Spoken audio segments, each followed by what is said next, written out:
नमस्कार दोस्तों, स्वागत है आप सभी का एक बार फिर से आपके अपनी YouTube channel quality content studio पर। तो दोस्तों हम पढ़ रहे हैं यूपी बीएड परीक्षा 2022 और यूपी ट्रिपल एससी यानी कि यूपी लेखपाल भर्ती 2022 से संबंधित इसके स्टैटिक जीके और करंट के संबंध में। यदि दोस्तों आप यूपी बीएड और यूपी लेखपाल के अलावा 2022 में किसी एग्जाम की तैयारी कर रहे हैं तो आपके लिए भी दोस्तों ये स्टैटिक जीके और करंट काफ़ी उपयोगी है, आप भी इसे पढ़ सकते हैं। इस सीरीज के अंतर्गत दोस्तों हम लोग स्टैटिक जीके को करंट पॉइंट ऑफ व्यू से यानी कि करंट को जोड़कर पढ़ेंगे ताकि एक भी क्वेश्चन दोस्तों हमसे एग्जाम में छूट ना पाए। स्टैटिक जीके के अंतर्गत दोस्तों हम लोग पढ़ रहे हैं मध्यकालीन भारतीय इतिहास और मध्यकालीन भारतीय इतिहास की श्रृंखला के अंतर्गत दोस्तों हम लोग कवर कर चुके हैं 2 सेशन में दिल्ली सल्तनत को। आज का सेशन दोस्तों हमारा मुगल काल से संबंधित है। मुगल काल में दोस्तों हम लोग बाबर, हुमायूं और शेरशाह सूरी के संबंध में आज जानेंगे, जिससे संबंधित दोस्तों आज पार्ट 1 है। पार्ट 2 दोस्तों नेक्स्ट वीडियो में कवर करेंगे, जिसमें हम अकबर, जहांगीर, शाहजहां और औरंगजेब के संबंध में जानेंगे। तो चलिए शुरू करते हैं। फर्स्ट नंबर क्वेश्चन है हमारा कि किस युद्ध के बाद भारत में मुगल राज की नींव पड़ी? प्लासी का युद्ध, हल्दी घाटी का युद्ध, पानीपत का प्रथम युद्ध या फिर ताली कोटा का युद्ध?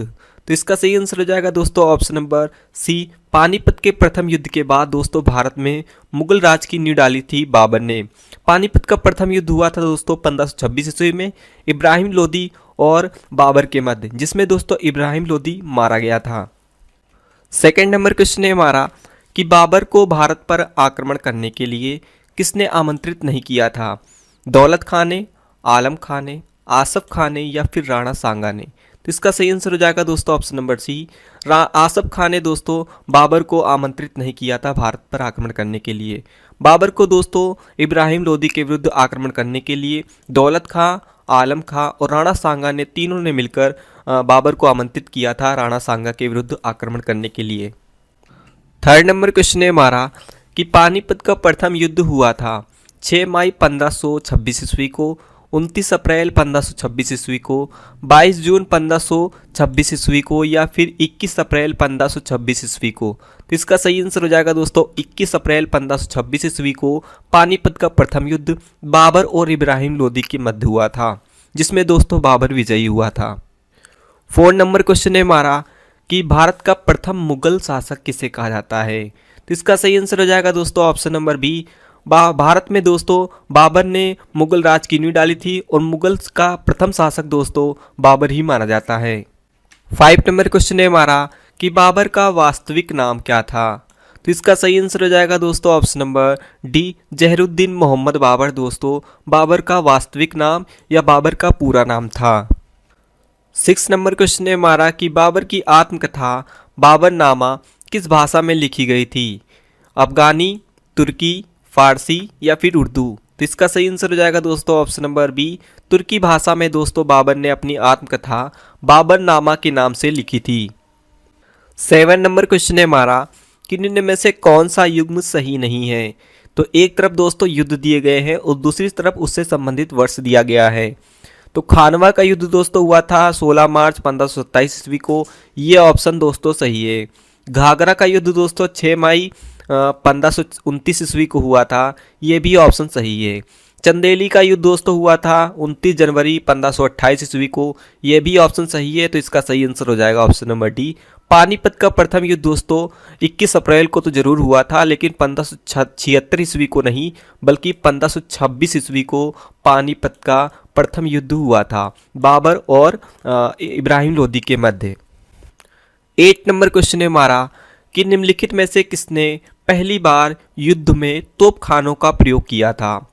बाबर ने, अकबर ने, इब्राहिम लोदी ने या फिर इनमें से कोई नहीं? तो इसका सही आंसर हो जाएगा दोस्तों ऑप्शन नंबर ए, बाबर ने दोस्तों पानीपत के प्रथम युद्ध में भारत में पहली बार तोपखानों का प्रयोग किया था। 9 नंबर क्वेश्चन है हमारा कि किस युद्ध के पश्चात बाबर ने गाजी की उपाधि धारण की थी? खानवा का युद्ध, काबुल विजय, कंधार विजय या फिर चंदेरी का युद्ध? तो इसका सही आंसर हो जाएगा दोस्तों ऑप्शन नंबर ए, खानवा के युद्ध के पश्चात दोस्तों बाबर ने गाजी की उपाधि धारण की थी। 10 नंबर क्वेश्चन है हमारा कि बाबर की आत्मकथा बाबरनामा का फारसी भाषा में अनुवाद किसने किया था? बाबर नामा की दोस्तों मूल भाषा तो तुर्की थी, इसका फारसी भाषा में अनुवाद किसने किया था? तो इसका सही आंसर हो जाएगा दोस्तों ऑप्शन नंबर सी, अब्दुल रहीम खान खाना ने। 11 नंबर क्वेश्चन ने हमारा कि किस मुगल शासक को उपवनों में अधिक रुचि होने के कारण उसे उपवनों का राजकुमार कहा जाता है? अकबर को, बाबर को, हुमायूं को या फिर जहांगीर को? तो इसका सही आंसर हो जाएगा दोस्तों ऑप्शन नंबर बी, बाबर को दोस्तों उपवनों का राजकुमार भी कहा जाता है, जो काफ़ी यूनिक क्वेश्चन है, आपसे पूछा जा सकता है। 12 नंबर क्वेश्चन है हमारा कि निम्नलिखित में से कौन सी उपाधि बाबर ने धारण नहीं की थी? बादशाह, पादशाह, कलंदर या फिर सुल्तान की? तो इसका सही आंसर हो जाएगा दोस्तों ऑप्शन नंबर डी, सुल्तान दोस्तों सल्तनत काल के सुल्तान या सल्तनत काल के शासकों को कहा जाता था, जबकि दोस्तों मुगल काल के शासकों को बादशाह कहा जाता था। तो बाबर ने दोस्तों सुल्तान की उपाधि धारण नहीं की थी, इसके अलावा बादशाह, पादशाह और कलंदर तीनों की उपाधि दोस्तों बाबर ने धारण की थी। 13 नंबर क्वेश्चन है हमारा कि पानीपत के प्रथम युद्ध के संबंध में कौन सा कथन सही नहीं है? इसमें तुलगमा पद्धति का प्रयोग हुआ था, ये ऑप्शन दोस्तों सही है। इसमें पहली बार तोपों का प्रयोग हुआ था, ये भी ऑप्शन सही है। तोपों का संचालन उस्ताद अली ने किया था, ये भी ऑप्शन सही है। दोस्तों बाबर की सेना में दो तोपची थे, एक का नाम था उस्ताद अली और दूसरे का नाम दोस्तों मुस्तफ़ा अली था। तो इस प्रकार इसका सही आंसर हो जाएगा ऑप्शन नंबर डी। इस युद्ध के पश्चात दोस्तों बाबर ने सुल्तान की उपाधि धारण नहीं की थी। 14 नंबर क्वेश्चन है हमारा कि बाबर ने काबुल में चांदी का सिक्का किस नाम से चलवाया था? टंका, जीतल, शाहरुख या फिर सलीन के नाम से? तो इसका सही आंसर हो जाएगा दोस्तों ऑप्शन नंबर सी, शाहरुख के नाम से दोस्तों बाबर ने काबुल में चांदी का सिक्का जारी किया था। 15 नंबर क्वेश्चन है हमारा कि मध्यकालीन इतिहास में पहला युद्ध कौन सा था जो जल एवं थल दोनों में लड़ा गया था? घाघरा का युद्ध, खानवा का युद्ध, प्लासी का युद्ध या फिर पानीपत का प्रथम युद्ध? तो इसका सही आंसर हो जाएगा दोस्तों ऑप्शन नंबर ए, घाघरा का युद्ध दोस्तों मध्यकालीन इतिहास में पहला युद्ध था जो भारत में जल एवं थल दोनों जगहों पर लड़ा गया था। 16 नंबर क्वेश्चन है हमारा कि निम्न में से किस युद्ध में बाबर ने मेदिनी राय को पराजित किया था? खानवा का युद्ध, चंदेरी का युद्ध, कन्नौज का युद्ध या फिर इनमें से कोई नहीं? तो दोस्तों चंदेरी का युद्ध हुआ था बाबर और मेदिनी राय के मध्य, जिसमें दोस्तों बाबर ने मेदिनी राय को पराजित कर दिया था। 17 नंबर क्वेश्चन है हमारा कि पानीपत के प्रथम युद्ध में बाबर की जीत का मुख्य कारण क्या था? तो इसका सही आंसर हो जाएगा दोस्तों ऑप्शन नंबर डी, उसकी सैन्य कुशलता के बल पर ही दोस्तों पानीपत का प्रथम युद्ध लड़ा गया था। इस प्रकार इसका राइट आंसर हो जाएगा option number D. 18 number question है हमारा कि निम्न में से कौन सा युग्म सही नहीं है? तो दोस्तों एक तरफ दिए गए हैं युद्ध और दूसरी तरफ उससे संबंधित शासक दिए गए हैं। जैसे दोस्तों पानीपत का प्रथम युद्ध बाबर और दौलत खां के मध्य हुआ था, यही ऑप्शन दोस्तों गलत है। जबकि दोस्तों पानीपत का प्रथम युद्ध बाबर और इब्राहिम लोदी के मध्य हुआ था, जबकि दोस्तों खानवा का युद्ध बाबर और राणा सांगा के मध्य हुआ था। चंदेरी का युद्ध बाबर और मेदिनी राय के मध्य हुआ था। घाघरा का युद्ध दोस्तों बाबर और महमूद लोदी के मध्य हुआ था। ये भी तीनों पॉइंट आपने याद रखने हैं क्योंकि ये भी पूछे जा सकते हैं। 19 नंबर क्वेश्चन है हमारा कि बाबर मूल रूप से कहाँ का शासक था? अफगानिस्तान का, मुल्तान का, समरकंद का या फिर फरगना का? तो इसका सही आंसर हो जाएगा दोस्तों ऑप्शन नंबर डी, फरगना का मूल रूप से बाबर शासक था। 20 नंबर क्वेश्चन है हमारा कि बाबर ने बाबरी नामक चांदी के सिक्के कहाँ चलवाए थे? अभी दोस्तों पहले हमने पढ़ा कि बाबर ने शाहरुख नाम का सिक्का चलाया था, कहाँ पर? तो काबुल में। जबकि दोस्तों बाबर ने बाबरी नामक सिक्के कहाँ चलाए थे चांदी के? तो इसका सही आंसर हो जाएगा ऑप्शन नंबर बी, कंधार में। काबुल में दोस्तों उसने शाहरुख नाम के सिक्के जारी किए थे। दोनों पॉइंट इंपॉर्टेंट है, आपने याद रखना है। 21 नंबर क्वेश्चन है हमारा कि किस युद्ध में बाबर ने जिहाद यानी कि धर्म युद्ध का नारा दिया था? घाघरा के युद्ध में, पानीपत के प्रथम युद्ध में, खानवा के युद्ध में या फिर इनमें से कोई नहीं? तो इसका सही आंसर हो जाएगा ऑप्शन नंबर सी दोस्तों, खानवा का युद्ध दोस्तों राणा सांगा और बाबर के मध्य हुआ था। इस युद्ध में दोस्तों विजयी हुआ था बाबर, और क्योंकि दोस्तों उसने अपने सैनिकों को जिहाद का नारा दिया था इसमें। 22 नंबर क्वेश्चन है हमारा कि पादशाह नामा के लेखक कौन हैं? हुमायूं, बाबर, अबुल फजर या फिर अब्दुल हमीद लाहौरी। तो इसका सही आंसर हो जाएगा दोस्तों option number D, Abdul Hamid Lahori ही दोस्तों पातशाहनामा के लेखक हैं। 23 नंबर क्वेश्चन है हमारा कि मुगल काल की राजभाषा कौन सी थी? फारसी, तुर्की, उर्दू या फिर हिंदी। तो इसका सही आंसर हो जाएगा दोस्तों ऑप्शन नंबर ए, फारसी। फारसी दोस्तों मुगल काल और सल्तनत काल दोनों की राजभाषा मानी जाती है। 24 नंबर क्वेश्चन है हमारा कि निम्नलिखित में से किसके अनुसार बाबर की मृत्यु विष देने से हुई थी? यानी कि बाबर को दोस्तों जहर देकर मारा गया था, ये किसका कहना था? तो इसका सही आंसर हो जाएगा दोस्तों ऑप्शन नंबर डी, गुलबदन बेगम। गुलबदन बेगम दोस्तों बाबर की पुत्री थी, जिसका कहना था कि बाबर को जहर देकर यानी कि विष देकर मारा गया था। 25 नंबर क्वेश्चन है हमारा कि मुगल कालीन प्रशासन में जिले को किस नाम से जाना जाता है? काफ़ी यूनिक क्वेश्चन है दोस्तों। इसका सही आंसर हो जाएगा ऑप्शन नंबर सी, सरकार के नाम से दोस्तों मुगल काल में जिले को जाना जाता था। 26 नंबर क्वेश्चन है हमारा कि बाबरनामा का अंग्रेजी भाषा में अनुवाद किसने किया था? दोस्तों बाबरनामा का मूल भाषा थी तुर्की। इसका फारसी भाषा में दोस्तों अब्दुल रहीम खान ने इसका अनुवाद किया था, जबकि दोस्तों अंग्रेजी भाषा में इसका अनुवाद किसने किया था? तो इसका सही आंसर हो जाएगा ऑप्शन नंबर डी दोस्तों, जॉन लेइडेन ने दोस्तों इसका अंग्रेजी भाषा में अनुवाद किया था। तो तीनों पॉइंट आपने याद रखने हैं। 27 नंबर क्वेश्चन है हमारा कि बाबर के अलावा मुगल कालीन प्रशासन में अपनी आत्मकथा किसने लिखी थी? यानी कि दोस्तों मुगल काल के पूरे इतिहास में दो शासक ऐसे कौन से थे जिन्होंने अपनी आत्मकथा लिखी थी? तो इसका सही आंसर हो जाएगा दोस्तों option number C, Jahangir. Jahangir और बाबर ने दोस्तों मुगल काल के इतिहास में दो ऐसे शासक हैं जिन्होंने अपनी आत्मकथा लिखी थी। 28 नंबर क्वेश्चन है हमारा कि वर्तमान में बाबर का मकबरा कहाँ स्थित है? आगरा में, पाकिस्तान में, काबुल में या फिर पंजाब में। तो इसका सही आंसर हो जाएगा दोस्तों अफगानिस्तान की राजधानी काबुल में दोस्तों वर्तमान में बाबर का मकबरा स्थित है। 29 नंबर क्वेश्चन है हमारा कि निम्न में से कौन सा कथन बाबर के संबंध में सही नहीं है? बाबर का जन्म दोस्तों 14 फरवरी 1483 ईस्वी को फरगना में हुआ था, ये ऑप्शन सही है। लास्ट में दोस्तों हमने पढ़ा था कि बाबर मूल रूप से कहाँ का शासक था, तो फरगना का। फरगना में ही दोस्तों उसका जन्म हुआ था और वो मूल रूप से फरगना का ही शासक था। उनकी माता का नाम दोस्तों कुतलुग निगार खानम था, जो मंगोल वंश की थी, ये भी ऑप्शन सही है। उनके पिता उमर शेख मिर्जा थे, जो तैमूर वंश के थे, ये भी ऑप्शन सही है। तो इसका राइट आंसर हो जाएगा दोस्तों ऑप्शन नंबर डी, वह 15 वर्ष की उम्र में फरगना का शासक बना था, ये ऑप्शन दोस्तों गलत है। वह दोस्तों अपनी पिता की मृत्यु के बाद 15 नहीं 12 वर्ष की अवस्था में फरगना का शासक बना था, ये भी पॉइंट आपने याद रखना है। 30 नंबर क्वेश्चन है हमारा कि 26 दिसंबर 1530 ईस्वी को बाबर की मृत्यु के बाद उसे सर्वप्रथम कहाँ दफनाया गया था? कश्मीर के शालीमार बाग में, दिल्ली के लाल किले में, आगरा के आराम बाग में या फिर इनमें से कोई नहीं। तो इसका सही आंसर हो जाएगा दोस्तों ऑप्शन नंबर सी, आगरा के आराम बाग में दोस्तों सर्वप्रथम बाबर को दफनाया गया था। बाद में इसे दोस्तों शिफ्ट कर दिया गया था काबुल में, जहां वर्तमान में इसका मकबरा स्थित है। नंबर क्वेश्चन है हमारा कि मुगल चित्रकला की आधारशिला रखी थी अकबर ने, हुमायूं ने, बाबर ने या फिर शेर खान ने। तो इसका सही आंसर हो जाएगा दोस्तों ऑप्शन नंबर बी, हुमायूं ने दोस्तों मुगल काल की चित्रकला की आधारशिला रखी थी। 32 नंबर क्वेश्चन है हमारा कि किस विद्वान को हुमायूं ने अमीर अख्तार की उपाधि प्रदान की थी?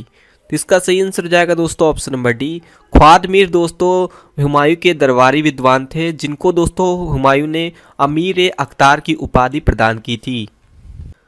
33 नंबर क्वेश्चन है हमारा कि हुमायूं का वास्तविक नाम क्या था? जलालुद्दीन मोहम्मद हुमायूं, नसरुद्दीन मोहम्मद हुमायूं, जहरुद्दीन मोहम्मद हुमायूं या फिर इनमें से कोई नहीं। तो इसका सही आंसर हो जाएगा दोस्तों option number B, Nasiruddin Muhammad Humayun दोस्तों हुमायूं का वास्तविक नाम था, जबकि दोस्तों बाबर का वास्तविक नाम था जहरुद्दीन मोहम्मद बाबर। 34 नंबर क्वेश्चन है हमारा कि मुगल वंश का कौन सा शासक सप्ताह के 7 दिन अलग अलग रंग के वस्त्र पहनता था? तो इसका सही आंसर हो जाएगा दोस्तों ऑप्शन नंबर ए, हुमायूं दोस्तों सप्ताह के 7 दिन अलग अलग रंग के कपड़े पहनता था। 35 नंबर क्वेश्चन है हमारा कि हुमायूं नामा के रचनाकार कौन है? तो इसका सही आंसर हो जाएगा दोस्तों ऑप्शन नंबर ए, गुलबदन बेगम ने दोस्तों हुमायूं नामा लिखी थी।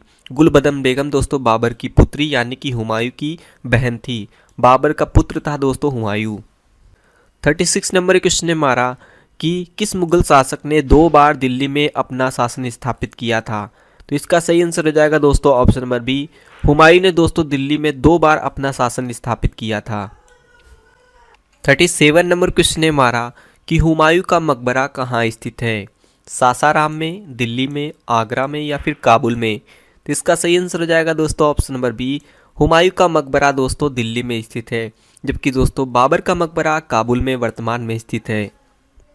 38 नंबर क्वेश्चन ने मारा कि मुगल सत्ता की पुनः स्थापना हुमायूं ने कब की थी। तो इसका सही आंसर हो जाएगा दोस्तों ऑप्शन नंबर सी, 1555 ईस्वी में दोस्तों मुगल सत्ता की पुनः स्थापना की थी हुमायूं ने। 39 नंबर क्वेश्चन ने मारा कि किसने चौसा की लड़ाई में हुमायूं को पराजित किया था, प्रताप रुद्रदेव ने, राणा सांगा ने, रतन सिंह ने या फिर शेरशाह सूरी ने। तो इसका सही आंसर हो जाएगा दोस्तों option number D, Sher Shah Suri ने दोस्तों हुमायूं को पराजित किया था। तो दोस्तों चौसा का युद्ध हुआ था हुमायूं और शेरशाह के मध्य, जिसमें शेरशाह ने हुमायूं को पराजित कर दिया था। 40 नंबर क्वेश्चन ने मारा कि किस मुगल शासक की मृत्यु दीन पनाह पुस्तकालय की सीढ़ियों से गिरने के कारण हुई थी, हुमायूं की, जहांगीर की, बाबर की या फिर शेरशाह सूरी की। तो इसका सही आंसर हो जाएगा दोस्तों ऑप्शन नंबर ए, हुमायूं की मृत्यु दोस्तों दीन पनाह के पुस्तकालय के सीढ़ियों से गिर जाने के कारण हुई थी। 41 नंबर क्वेश्चन ने मारा कि दास्तान ए अमीर हमजा की चित्रकारी करने वाले प्रसिद्ध अब्दुल समद किसका दरबारी कवि था। तो दोस्तों आपसे पूछा जा सकता है कि दास्तान ए अमीर हमजा का चित्रकारी कौन था, तो वो था दोस्तों अब्दुल समद। तो ये किसका दरबारी था, तो इसका सही आंसर हो जाएगा ऑप्शन नंबर बी, दोस्तों हुमायूं का ये दरबारी था। 42 नंबर क्वेश्चन ने मारा कि दिल्ली में स्थित दीन पनाह नामक विशाल दुर्ग का निर्माण किसने करवाया था, हुमायूं ने, बाबर ने, अकबर ने या फिर शेरशाह सूरी ने।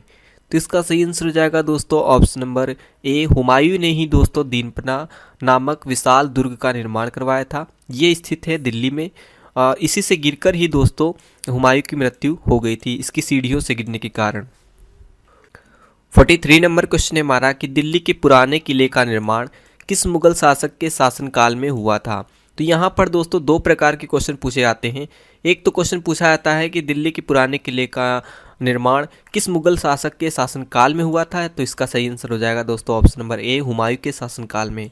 लेकिन दोस्तों यदि आपसे पूछ लिया जाए कि दिल्ली के पुराने किले का निर्माण किसने करवाया था, तो इसका राइट आंसर हो जाएगा शेरशाह सूरी ने।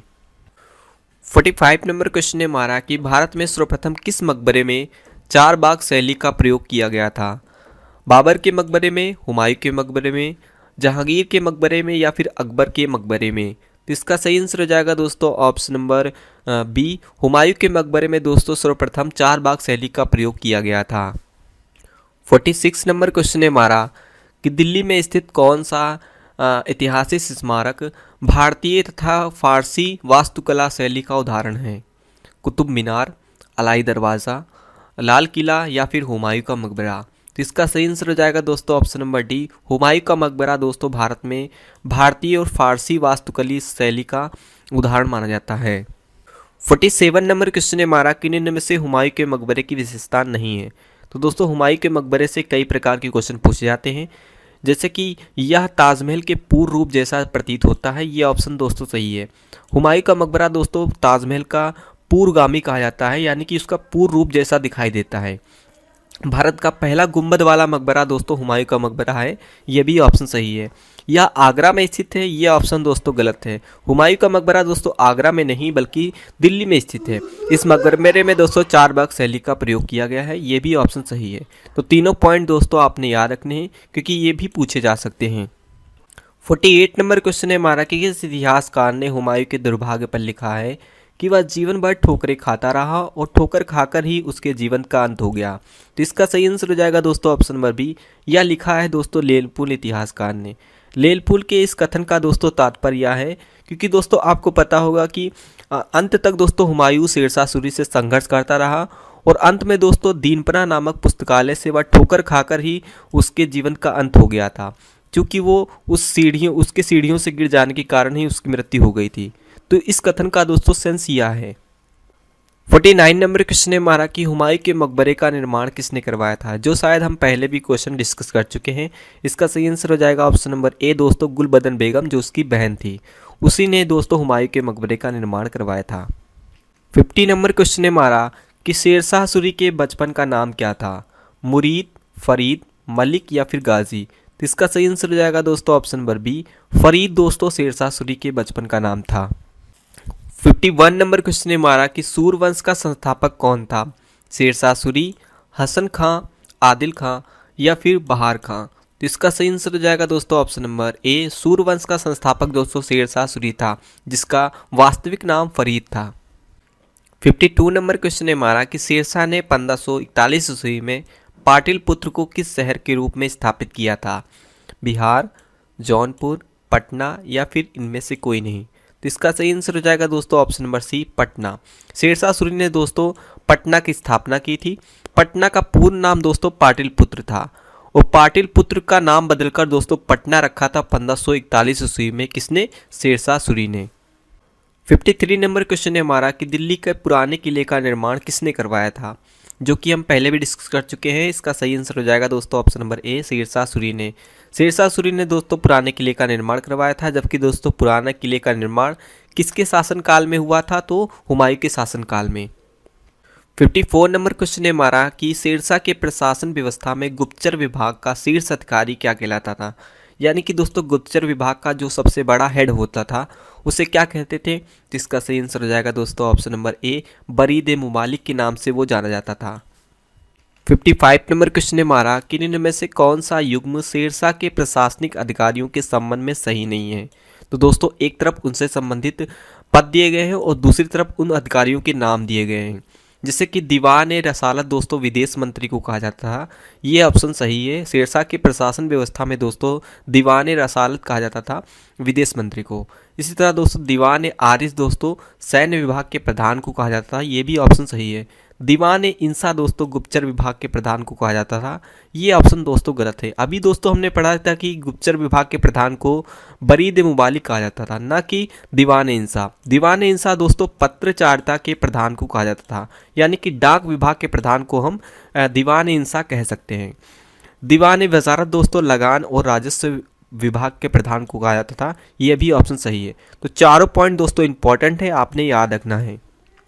56 नंबर क्वेश्चन है हमारा कि निम्नलिखित उपाधियों में से कौन सी उपाधि शेरशाह ने धारण नहीं की थी, सुल्तान आदिल की, गाजी की, शेरखां की या फिर हजरत आला की। तो इसका सही आंसर हो जाएगा दोस्तों ऑप्शन नंबर बी, गाजी की उपाधि दोस्तों शेरशाह सूरी ने धारण नहीं की थी, जबकि दोस्तों सुल्तान आदिल, शेरखां और हजरत आला इन तीनों की उपाधि दोस्तों शेरशाह सूरी ने धारण की थी। 57 नंबर क्वेश्चन ने हमारा कि शेरशाह सूरी को शेरखां की उपाधि किसने प्रदान की थी, प्रताप रुद्रदेव ने, रतन सिंह ने, बहार खां लोहानी ने या फिर राणा सांगा ने। तो इसका सही आंसर हो जाएगा दोस्तों ऑप्शन नंबर सी, बहार खां लोहानी ने दोस्तों शेरशाह सूरी को शेरखां की उपाधि प्रदान की थी। एक बार दोस्तों शेरशाह सूरी ने बहार खां लोहानी के पुत्र को शेर से बचाया था। कहा जाता है कि दोस्तों शेरशाह सूरी ने उस शेर को निहत्थे मार डाला था। इसी की बहादुरी को देखकर ही दोस्तों बहार खां लोहानी ने शेरशाह सूरी को शेरखां की उपाधि प्रदान की थी।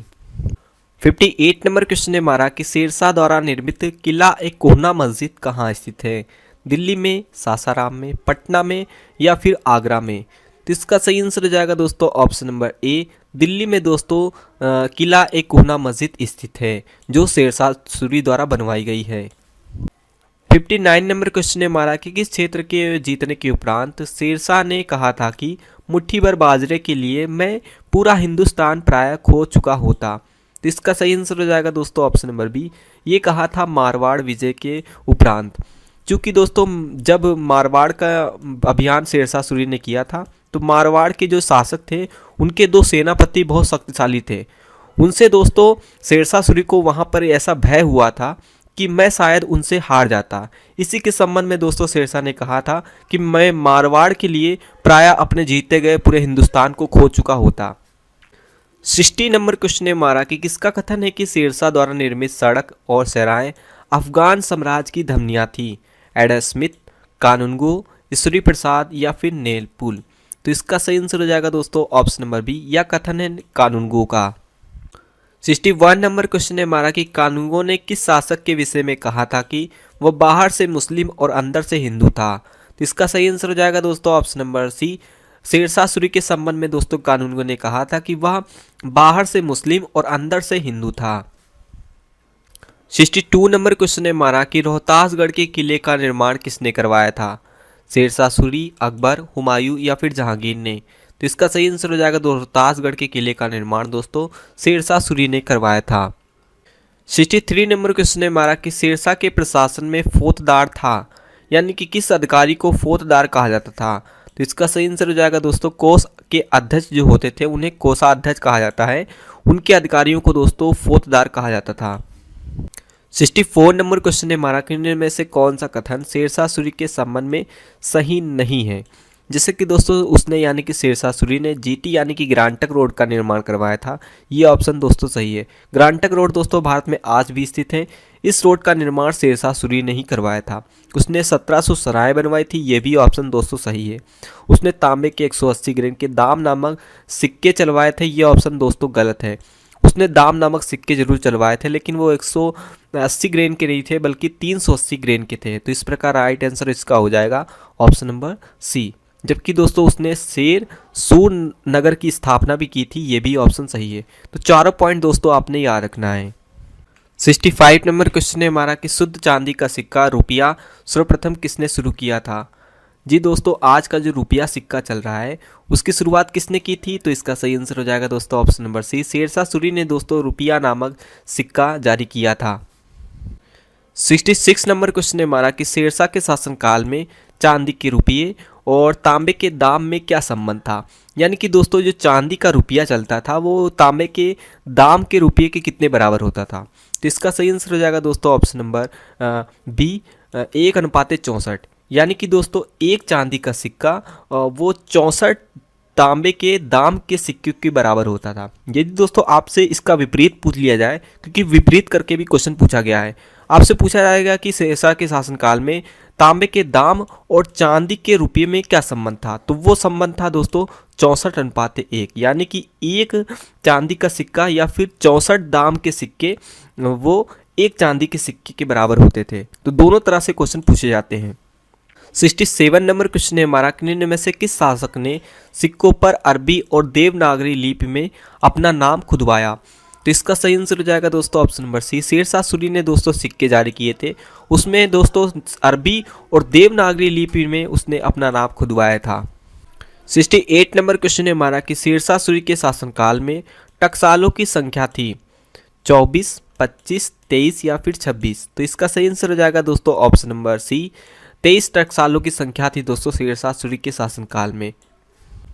69 नंबर क्वेश्चन है हमारा कि मध्यकालीन इतिहास में सर्वप्रथम किसानों के लिए पट्टा एवं कबूलियत की व्यवस्था प्रारंभ किसने की थी। इसका सही आंसर हो जाएगा दोस्तों आज भी दोस्तों पट्टा एवं कबूलियत की व्यवस्था चलती है। इस व्यवस्था की शुरुआत की थी दोस्तों शेरशाह सूरी ने। 70 नंबर क्वेश्चन है हमारा कि निम्न में से किस शासक ने 32 इंच की सन की डंडी नामक भूमि मापक इकाई का प्रचलन किया था। तो इसका सही आंसर हो जाएगा दोस्तों option number B. Sher Shah Suri ने दोस्तों 32 इंच की एक डंडी बनाई थी, उसे सन की डंडी कहा जाता था। ये दोस्तों एक भूमि मापक इकाई थी, इसकी शुरुआत शेरशाह सूरी ने की थी। 71 नंबर क्वेश्चन है हमारा कि सर्वप्रथम किस शासक ने पटना को अपनी प्रांतीय राजधानी बनाई थी। तो इसका सही आंसर हो जाएगा दोस्तों ऑप्शन नंबर ए। पटना की स्थापना भी दोस्तों शेरशाह सूरी ने की थी और शेरशाह सूरी ने दोस्तों सर्वप्रथम उसको अपनी प्रांतीय राजधानी बनाई थी। 72 नंबर क्वेश्चन है हमारा कि निम्नलिखित में से किस शासक के समय में मलिक मोहम्मद जैसी ने पद्मावत की रचना की थी। तो इसका सही आंसर हो जाएगा दोस्तों option number D. Sher Shah Suri के शासनकाल में दोस्तों पद्मावत की रचना हुई थी। मलिक मोहम्मद जैसी को ही दोस्तों पद्मावत की रचनाकार माना जाता है, ये भी पॉइंट आपने याद रखना है। 73 नंबर क्वेश्चन है हमारा कि शेरशाह सूरी द्वारा निर्मित सड़क ए आजम जो कोलकाता से पेशावर तक व्यापार के आवागमन का मुख्य आधार थी, वर्तमान में किस नाम से जानी जाती है। यानी कि दोस्तों सड़क ए आजम को अब किस नाम से जाना जाता है। सड़क ए आजम का निर्माण करवाया था शेरशाह सूरी ने, तो अब दोस्तों इससे ग्रांटक रोड से नाम से जाना जाता है। ग्रांटक रोड का निर्माण दोस्तों शेरशाह सूरी ने करवाया था। इसका पुराना नाम है सड़क ए आजम जो कोलकाता से पेशावर तक जाती थी। 74 नंबर क्वेश्चन है हमारा कि शेरशाह सूरी का मकबरा कहाँ स्थित है। सासाराम में, पटना में, सिंध में या फिर आगरा में। तो इसका सही आंसर हो जाएगा दोस्तों ऑप्शन नंबर ए, बिहार के सासाराम में दोस्तों शेरशाह सूरी का मकबरा स्थित है। शेरशाह सूरी को दोस्तों भारत का शेर कहा जाता है और बिहार यानी कि पटना की राजधानी की स्थापना भी दोस्तों शेरशाह सूरी ने ही की थी और इनका मकबरा सासाराम में स्थित है। नेक्स्ट एंड लास्ट क्वेश्चन है हमारा कि निम्नलिखित में से किस स्मारक में हिंदू तथा ईरानी वास्तुकला का सर्वप्रथम समन्वय दिखता है। यानी कि हिंदू और ईरानी वास्तुकला का सर्वप्रथम कॉम्बिनेशन किस स्मारक में किया गया था। तो इसका सही आंसर हो जाएगा दोस्तों option number D, Sher Shah Suri के मकबरे में। तो दोस्तों आज के लिए इतना ही। उम्मीद है दोस्तों आपको वीडियो इन्फॉर्मेटिव लगा होगा। इस वीडियो कंटेंट की पीडीएफ दोस्तों आप फ्री ऑफ कॉस्ट डाउनलोड कर सकते हैं, लिंक मैं डिस्क्रिप्शन बॉक्स में दे दूंगा। यदि दोस्तों आपको वीडियो इफेक्टिव लगा हो तो आप इसे अपने फ्रेंडों से भी शेयर करिएगा। तो मिलते हैं नेक्स्ट वीडियो में, तब तक take care and good bye.